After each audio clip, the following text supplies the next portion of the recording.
So we're doing a series of interviews with top talent from the private wealth sector. I'm delighted today to be joined by Chris Ellen from Crowe. Welcome, Chris. Thank you very much. It's my pleasure. So we're going to chat a little bit about your background, about the firm, what you enjoy about the sector.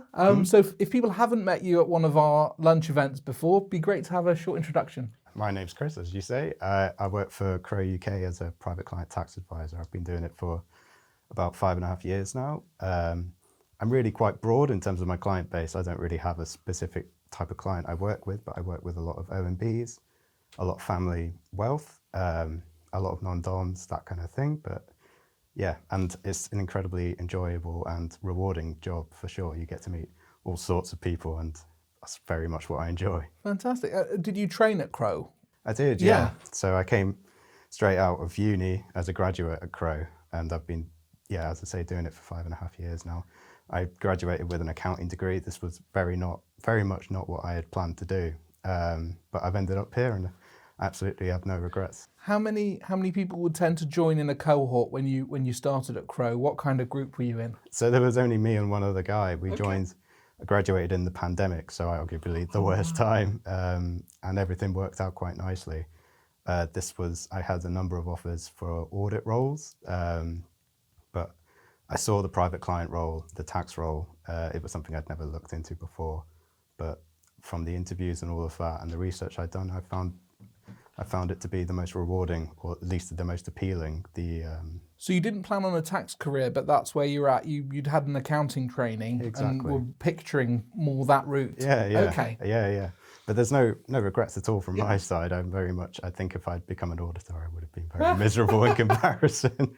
And Crowe's a national firm, so there's offices all round, but you're based in the city? Where right. are you based? Yeah, based next to St. Paul's in the city, which is a lovely location. It's very much in the middle of everything. So. How many people are in that office? Is there a vibrant kind of scene of people? There's all sorts of people. I think there's around 700 people that registered to the London office, so you meet all sorts. And how do you find, what's the pattern of like work from home and being in the office? Is there a set pattern in Crowe, or what does a typical week look like? Well, I mean, for me personally, I'm an in the office every day kind of guy. So I very much hate working from home. I'm so bad at it. Whereas they're very flexible in that I could also work from home if I need to or if I want to. But for me personally, I find office working, co-working with other people around you much more rewarding, much more enjoyable. I think I get a lot more done. And you learn there's a lot more exposure, isn't there? And you get all sorts of opportunities that you wouldn't be able to come across otherwise if you were just stuck at home all day. So, yeah. And do you work across different departments? Although you're in tax, how do you come into contact with other, or do you have a sort of your client book you work on an ongoing basis? I think the good thing about tax is it's so broad. There's so much you need to know about different types of taxes. So, for example, I've recently been working a lot more in stamp duty, which has been quite enjoyable, and it's a lot different. So, a lot more different to income tax or what I would usually do on a day-to-day basis with my own client base. But I've happily got involved with a lot more different work outside of the normal taxes you come across. And what's your kind of career goals and progression? I mean, have you done all your exams that you would need to do, or what's your outlook? Crowe have been very helpful to me in the exams and supporting me through it. I'm very much considering myself finished, but there's always exams that I could do in the future if I want to expand my learning. In terms of long-term goals, I'm quite happy staying as I am for now. To be completely honest, I think a lot of people have aspirations to become partner and all of that, whereas I very much enjoy just the day-to-day, the work-life balance and all of that.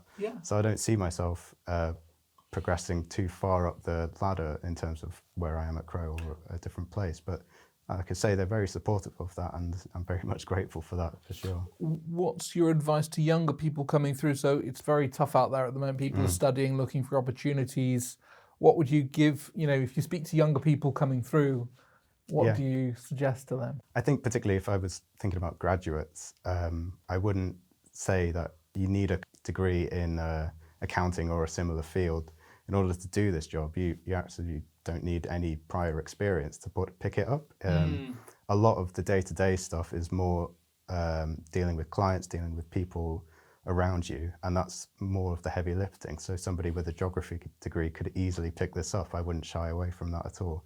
Don't feel because you don't have experience or background in tax or private clients or anything like that you need to do whatever your degree says. I think that's my best advice for sure. Is getting work experience important? Had you already had some experience? Yeah, I had experience. I did a placement year at an accountancy firm, which gave me some grounding in terms of what the office is like, because I think that must have been valuable, mustn't it? Because Absolutely. if people have had no experience of the working environment. Yeah, particularly a professional office environment.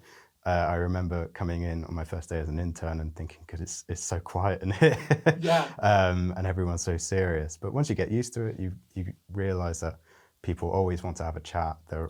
They always want to do their own work. But once you communicate with them closely.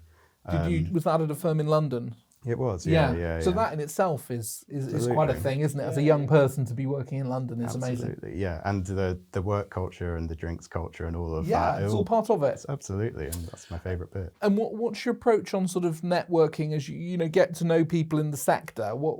How are you finding getting to network your way around other people? Which kind of contacts do you find are most useful to try and sort of develop relationships and work with? I don't think I've had a contact that I haven't regretted meeting or anything like that. I think the more broad range of your own network that you can build, the better it is for you. A lot of my contacts are financial advisors and private client lawyers, but I also have contacts in real estate and commercial law and all of that. Contacts which arguably I'd never refer to work to, but they're still helpful to have.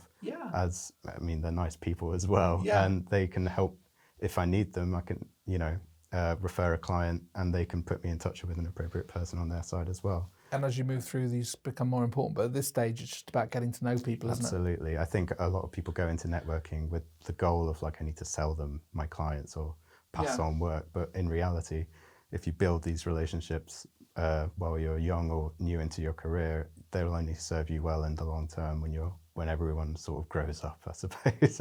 So we've got our next lunch event in June. Hopefully you'll be along at that, and people can come and chat to you a bit further. Yeah, absolutely. I'm more than happy to do that. Well, Chris, great to talk to you today. Thank you for sharing some of your insight and expertise, and we look forward to sharing this conversation. Thank you very much, David. I appreciate it.